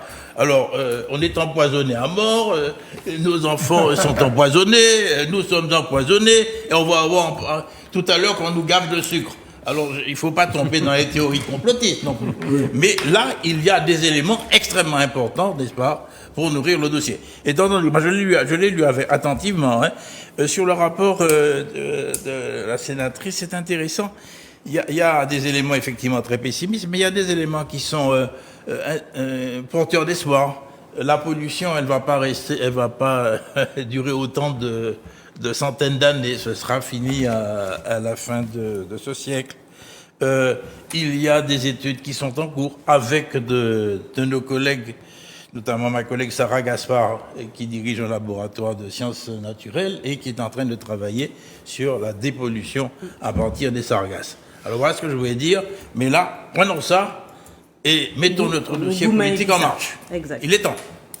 Tout à fait, tout à fait. Et ben, du coup, on va enchaîner. Parce que c'est vrai qu'il y a des cocktails de choses qui aussi génèrent la mauvaise santé des Martiniquaises et des Martiniquais, des enfants singulièrement qui sont aussi touchés par, on va dire, la malbouffe. Et en l'occurrence, une analyse publiée par l'INSEE, Martinique 60, intitulée « Moins de produits laitiers, de fruits, plus de boissons sucrées dans les habitudes alimentaires des Martiniquais », sont de nature à nous interroger sur aussi l'évolution de la santé de nos compatriotes à l'heure où on est en pleine semaine, je ne sais pas si vous l'avez entendu, mais de ces dépistages, du cancer du côlon, aussi des faiblesses des reins. Malheureusement, les caravanes montrent quand même que systématiquement on découvre des personnes qui, du fait du diabète, souvent, de l'hypertension, qui sont évidemment éminemment liées pour un certain type de diabète, le 2, à l'alimentation, beaucoup de personnes développent des maladies satellites, telles que la faiblesse des reins et autres. Qu'est-ce que vous pensez de ce rapport? Oui, merci. La première observation, je dirais que la question de l'alimentation, c'est un marqueur essentiel de l'identité. Ce n'est pas le seul marqueur. Il y a la langue, il y a la musique, mais c'est un marqueur de cette identité. Non pas d'une identité fermée, mais d'une identité qui est changeante et qui évolue. Et ce marqueur de l'identité, on peut même le dire, dis-moi ce que tu manges et je te dirai qui tu es. La deuxième observation, c'est qu'en nous polarisant sur uniquement la question de la langue, c'est-à-dire du créole, on n'a pas vu arriver la menace. Et elle est forte, cette menace, c'est la mutation des habitudes alimentaires, qui nous assurait auparavant un certain équilibre. On avait des habitudes alimentaires qui nous assuraient un certain équilibre et qui faisaient notre conjonction avec l'Amérique latine, puisqu'on utilisait le manioc, on utilisait la patate douce, les haricots et les fruits. Et aujourd'hui, il y a une mutation du mode de vie, puisqu'on fait moins d'exercice physique, et il n'y a plus de sédentarisation, il y a des nouveaux modes de consommation, la consommation rapide, et puis il y a un consumérisme effréné. Et ça, ce sont des choses qui portent à tête à une meilleure santé des Martiniquais. Et ça, justement, c'est à rapprocher de la question de la famille et de l'école aussi. Voilà. Charles? Oui, je rejoins ce que tu dis. Le modèle sociologique a effectivement évolué et en notre défaveur. Alors, Michel Branchi sera sans doute plus à même que moi de parler de revenus, mais j'ai lu que les ménages consacraient à leur consommation alimentaire entre 240 et 450 euros par mois en fonction de leur niveau de vie. Okay. Hein? Donc c'est entre 240. Alors 240 euros par mois pour un ménage avec 1 ou 2 enfants, ça ne peut pas permettre la consommation de produits sains et frais. C'est pas possible. Et donc forcément, le renard se mord la queue dans la mesure où quand on mange moins de fruits, eh bien, on mange moins équilibré, et moins de fruits et légumes verts, hein, on mange moins équilibré. Les fameux 5 fruits et légumes par jour. Les 5 fruits et légumes par jour. Et donc, les plus modestes, on mange jusqu'à 50% moins que les plus aisés. Résultat des courses, eh bien, on a plus de 53% des personnes qui sont obèses dans nos sociétés. On a 25% des femmes obèses, alors que c'est 13% pour les hommes. Et puis, il y a bien sûr toutes les maladies chroniques dont on parle, le métabolisme métabolique, comme le cancer, les troubles cardiovasculaires, les troubles musculo-squelettiques. Enfin, tout ça, toutes ces considérations-là viennent de la mauvaise alimentation. Et quand Madame disait à l'instant qu'il y a davantage de sédentarité, avec le développement des moyens de locomotion et la chaleur qu'il fait, on mange moins, et donc forcément on se dépense moins Donc, le cocktail est aujourd'hui très difficile pour les personnes qui ont peu de ressources. Et ce sont ces personnes-là qui sont principalement touchées parce qu'elles ne mangent pas bien, et bien elles sont en mauvaise santé. Mais bon, parfois on les culpabilise un peu, mais c'est en effet une vraie question de Michel, une vraie question de revenus également. Bien se nourrir aujourd'hui, Ça coûte cher. en Martinique en particulier, ça coûte un bras. Oui. Bon, je ne vais pas revenir sur les constats. Oui, voilà. C'est que, bon, la qualité des produits, bon, qu'est-ce qui se passe quand le niveau de revenu est bas, qu'est-ce qu'on fait on prend les produits premier prix, bas de gamme. Bon. Par Plus conséquent, gras, plus sucré, plus salé, on plus va manger beaucoup transformé. plus de pâtes que d'igname. Bon, parce que l'igname, assez paradoxalement, l'igname coûte plus cher. Bon, nous sommes des gros mangeurs de riz, paraît-il. Bon. Donc, et puis alors, ce qu'il faut dire, c'est que la part de l'alimentation est beaucoup plus importante dans les ménages de conditions modestes que dans les ménages de plus élevés, ce qu'on appelle les quintiles de consommation, de revenus. On divise La répartition. on divise les revenus, la répartition de revenus en 5 quintiles. Hein. Bon. Les plus bas, c'est le premier quintile, le deuxième, troisième, quatrième. Bon. C'est les revenus les plus bas qui consomment les produits de moins bonne qualité. Mais ça représente dans leur budget une part plus Et puis, importante. autre élément qui nous ramène un petit peu à la question des retraites, c'est que non seulement ce sont les ménages monoparentaux qui consomment les produits de moins bonne qualité. Bon. Et ça nous ramène aussi aux seniors. Les seniors, la part de l'alimentation et des produits de mauvaise qualité est plus importante chez les seniors que sur l'ensemble de la population. Donc, nous voyons que alors, le résultat, c'est quoi? Moi, je m'excuse, hein, c'est l'intégration économique de la Martinique à l'Europe et à la France. C'est-à-dire que nous avons progressivement abandonné, comme disait Marie-Laurence Delors, nos habitudes de consommation, qui étaient des habitudes relativement en rapport avec le milieu environnant, etc. Et nous avons adopté les modes de consommation de produits ultra transformés. Alors, Oui, c'est ça. dans les ménages de conditions modestes, on consomme beaucoup plus de produits ultra transformés, Oui, c'est sûr. donc les produits industriels. Et bon, par conséquent, c'est une situation qui résulte de Il y a une notre... solution? Pardon? Il y a une solution? Alors, là, Outre les campagnes, tout ça? la solution, c'est l'autonomie alimentaire. Bon, c'est ce qu'on essaie de mettre en place avec la CTM et avec d'autres, avec la Chambre d'agriculture, c'est d'essayer de développer ce qu'on appelle l'autonomie alimentaire, c'est-à-dire les produits locaux, à la fois en qualité et aussi En prix? en prix. Parce qu'il faut que, le problème, alors, malgré tout, cette étude montre, malgré tout, que les consommateurs martiniquais seraient prêts à payer un petit peu plus cher des produits de bonne qualité locaux. Donc, le prix, effectivement, est un facteur important dans la consommation, mais si on arrivait à produire avec des qualités meilleures et avec des prix relativement proches des prix des produits importés, on pourrait... D'ailleurs, on le voit quand il y a des ventes des tonnes de patates douces ou des tonnes d'igname ou des tonnes de pastèques ou même du poulet, de la viande et tout ça, des christophines, ça part assez bien et assez vite. Hein. Donc, il y a des leviers en tout cas. Il y a des leviers et puis bien sûr il y a l'éducation alimentaire qu'il faut faire parce que... Ça, j'ai un peu de discrétion professionnelle, mais je peux vous assurer que pour être dans la restauration scolaire maintenant, c'est compliqué. Alors, cette enquête a quand même été menée par l'INSEE et par l'ARS. Hein. Bon. Philippe? Oui, quelques commentaires.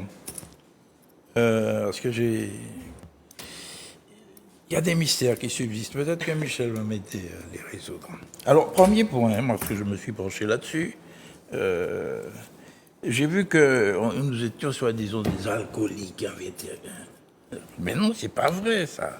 Puisque nous consommons moins d'alcool qu'en France, moins 46%. Non, vous vous souvenez ce qui s'était passé. Mais on consomme plus Oui, d'alcool mais- fort. Mais attendez. Mais en spiritueux, effectivement, La spiritualité, oui, c'est le rhum, hein. on Ah a 13%, bon 13% de plus.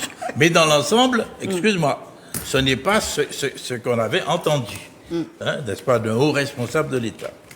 Et Ils alors, boivent du rhum. oui, mais là j'ai un problème parce que notre ami Lurel, il a beaucoup travaillé. Et il y a la fameuse loi Lurel de 2016, n'est-ce pas, visant, n'est-ce pas, à diminuer le taux de sucre Parce qu'on s'était dans rendu les, compte. Tu dans peux les, spécifier dans les produits industriels. Ok, d'accord. Non, mais est-ce que tu peux rappeler parce que C'est une loi de 2016. Parce qu'en fait, ils avaient constaté que Oui, bien sûr. il y avait mais plus de j'y arrive, sucre. mais j'y Ok. arrive. Laisse-moi tranquillement développer les choses. Et j'ai regardé comment cette loi a été appliquée. Elle n'est pas appliquée. Elle n'est pas appliquée. Et l'on considère, n'est-ce pas, on fait les produits de la même façon. Mais dis-moi, première question, Michel, est-ce qu'il y a dans l'Hexagone des produits qui sont fabriqués spécifiquement pour les Antilles? Tout à fait. Donc, pour Avec mieux un les taux de- conserver. Alors, Voilà. les industriels disent que c'est pour les mieux les conserver, et puis tenir compte de la structure de goût Oui, d'accord, ok. de Et nos donc, c'est pour ça que tu populations. mettais plus de sucre. Et voilà ce qui explique. Alors, le sucre, effectivement, il présente des qualités en matière de goût. C'est un exhausteur de goût. C'est un colorant par la caramélisation. Et en plus, n'est-ce pas, c'est un conservateur. Oui. D'accord. Oui. Donc, le texte n'est absolument pas appliqué. On a vérifié et personne ne bouge. Donc, ce que je veux dire, c'est que véritablement, sans verser dans des théories complotistes, mais enfin, nous avons Il y a les les sargasses, les natures, n'est-ce pas? Nous avons le chlordécone allemand à fond, et puis on nous bourre de sucre. Il y a quelque chose qui va plus là. C'est les quelques commentaires que je voulais faire.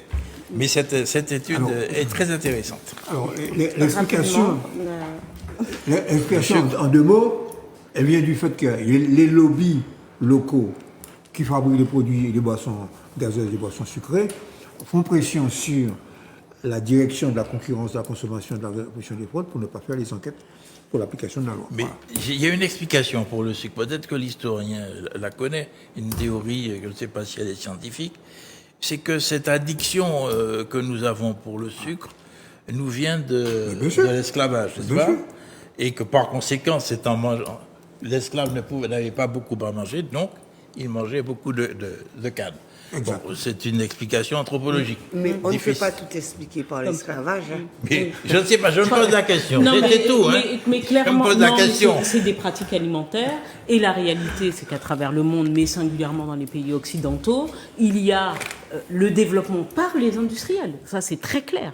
Les industriels de l'agroalimentaire développent des techniques pour rendre les gens accros à des produits. Et en l'occurrence, chez nous, rendre les gens accros au yaourt, bon, même si on voit qu'il y a une diminution de la consommation des yaourts, aux ou à d'autres, aux boissons, Les boissons c'est en gazeuses. augmentant, en effet, le taux de sucre, sachant, il faut le dire, que c'est une drogue. Il y a une addiction. Voilà. Il y a un phénomène addictif Mais qui se nous développe. devrions, n'est-ce pas, Tout à fait. veiller au grain, en tout veiller cas, au grain, l'application, notamment nos politiques, à l'application devraient de... vérifier que la loi Lurel soit effectivement Exactement. appliquée.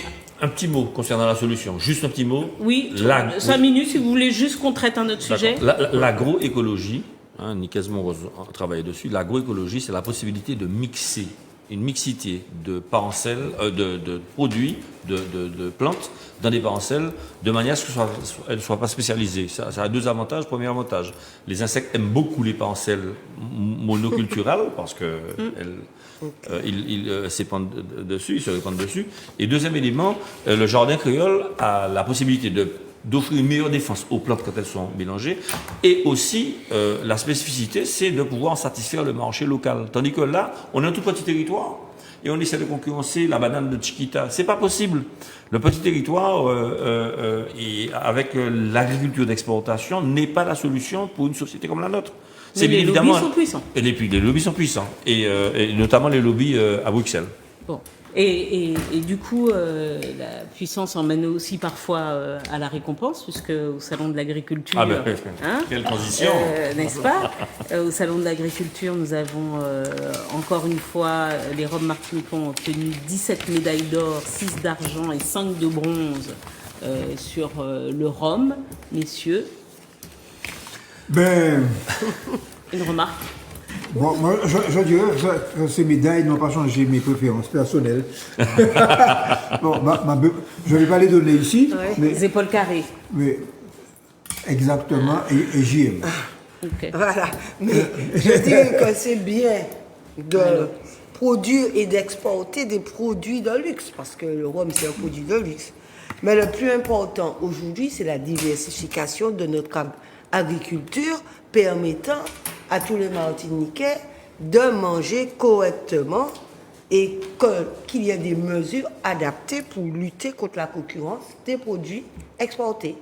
Donc c'est bien, mais voilà.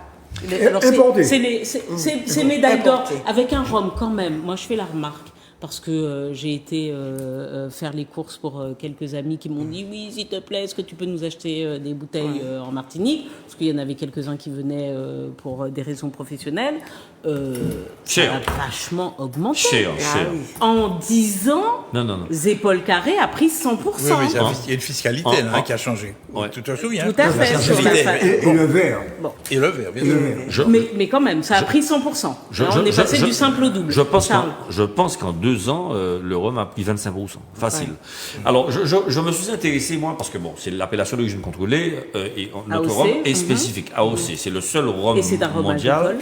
rhum agricole d'appellation d'origine contrôlée. J'ai regardé ce que c'était que les spécifications de l'appellation d'origine contrôlée.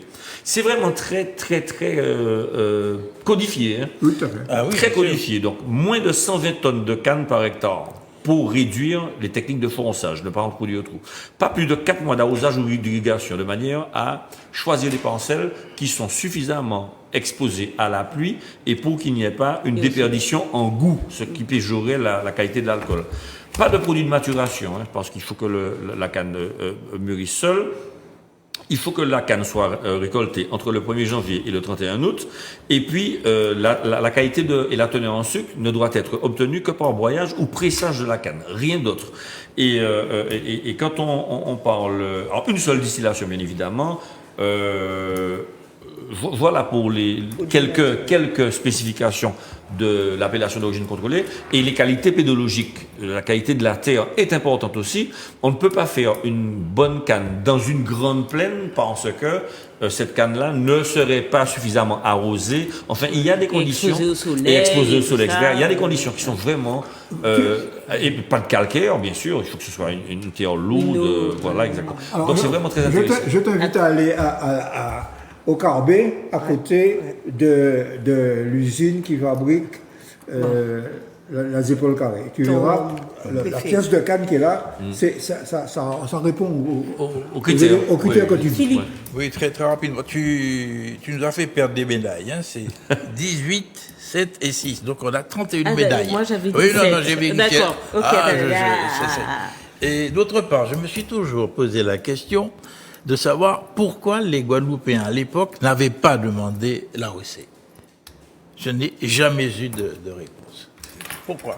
Ils avaient intérêt ou pas? Il me semblerait que Le terroir. Voilà, le terroir. Il n'y a que Il me semble qu'ils importaient de la canne à sucre, voire de la mélasse, c'est ça? il n'y a qu'une Martiniquaise, d'ailleurs. C'est le rhum industriel, ça. Voilà.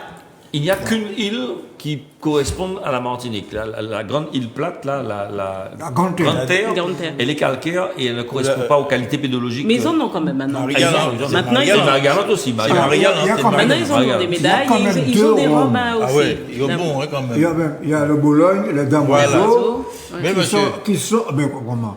ah oui, Faites de la pub, messieurs. je souscris. Qui sont des On va leur des demander avancées. de nous envoyer l'argent si on commence à faire de la pub sur le plateau. Juste, j'ai demandé un petit rabat à Grégory, mais le voyant est déjà allumé, donc on est censé déjà terminer, mais c'est une actualité politique importante et Philippe devait nous en dire quelques mots. Comparution du député Jean-Philippe Nilor pour diffamation Non, comparution. voilà, pour, Oui, non. Bon. discrimination raciale à l'embauche, enfin pour des propos tenus sur des discriminations Oui, non, raciales à c'est- l'embauche, je ne sais pas, et un recours, donc une Non, décision c'est- prise plus peut-être une. Soyons clairs, je ne prends pas.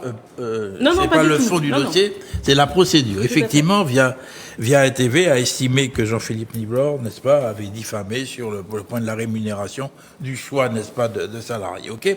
Donc via TV a introduit une action en diffamation contre Jean-Philippe Niblor. Ok, bien.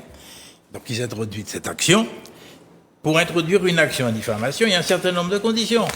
Il faut verser une caution, parce qu'ils se sont constitués partie civile, entre 500 et 1000 euros. Et d'autre part, il faut rapporter les éléments relatifs, n'est-ce pas, à la diffamation, pour pouvoir dire que ce n'est pas vrai. Or, Via TV n'a pas produit les éléments dans le délai indiqué par le tribunal, c'est tout. Donc, le jour de l'audience arrive, Il manquait la pièce. l'action n'est pas recevable. Elle n'est pas recevable. Alors pourquoi Via TV a fait ça? Je sais pas, c'est une forme de désistement. Ils ne fournissent pas. Donc le juge ne peut pas recevoir l'action. Mais je continue. C'est pas ce qu'ils disent. Faire appel de la décision. Ok, je veux bien. Mais c'est une question de forme. Faire appel à la décision, la cour d'appel dira si c'est vrai ou pas. Mais juridiquement, la meilleure solution aurait été d'introduire une autre action de diffamation. Alors, juste à titre indicatif, bien sûr. la direction, donc, il faut le dire, donc le jugement rendu en effet d'irrecevabilité. La chaîne a fait un communiqué de presse en précisant que elle ferait appel de Oui, cette absolument. décision, C'est son droit le qu'il plus s'agissait, absolu. et je cite, d'un faux départ pour des raisons purement procédurales. La citation directe n'avait pas été retenue car il manquait au tribunal une pièce indispensable à la fixation du montant de la consignation. Bon, donc ça n'a pas l'air d'être un abandon puisqu'ils font appel. Hein, donc, Non, ils introduisent, bien sûr. ils introduisent Non. autre chose. S'il y avait les éléments, effectivement, Voilà. la cour d'appel constatera. Ok. Donc Il faut verra. attendre l'appel. Quelques commentaires. Non, j'ai sur, pas de commentaire là-dessus. non. Je connais pas le fond du dossier. Oui, bon, Le fond, je le connais pas. je dirais qu'il y a d'abord une tradition à racialiser les problèmes. Et pourquoi? Parce que le plus souvent, on recherche une forme de connivence. Une connivence, et la meilleure connivence, c'est celle qui relève de la race, nous nègres. Donc, je me dis, s'il y a discrimination, pourquoi les personnes concernées ne portent pas plainte contre KTV? D'accord? Première chose. Pour le reste, la justice se prononce. Et si l'on pense qu'elle est coloniale et biaisée, on va tirer les conséquences. Voilà. Michel.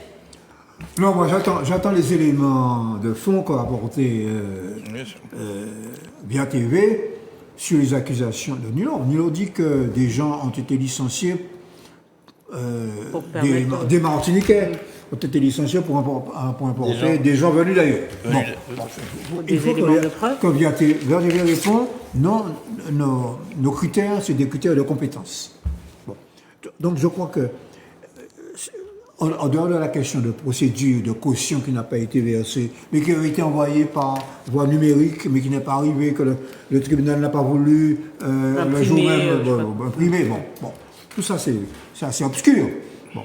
C'est comme beaucoup de juristes sont obscurs d'ailleurs. Pardon. Bon, mais Est-ce qu'on peut quand même dire que je n'ai pas encore les détails, mais il semblerait tout de même que le parquet financier s'intéresse à un autre point qui aurait été évoqué Oui, tout à fait. quand Oui, même c'est par autre le chose. député Nilor et d'autres personnes d'ailleurs, d'autres personnalités publiques, sur la question des dons donnés. Le parquet financier s'intéresserait à la question et aurait ouvert. En tout cas, moi, je termine comme ce que je disais, c'est que ce qui m'intéresse, c'est quels sont les éléments factuels que Via TV va Produire. produire pour dire qu'il y a diffamation. Ok. Oui, c'est tout.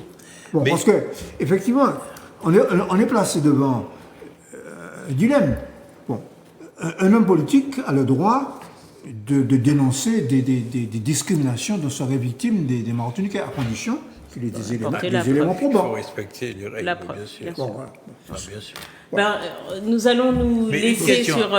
c'était attends, Philippe. Est-ce que Via TV a reçu effectivement une subvention de la part de la CTM pour la production?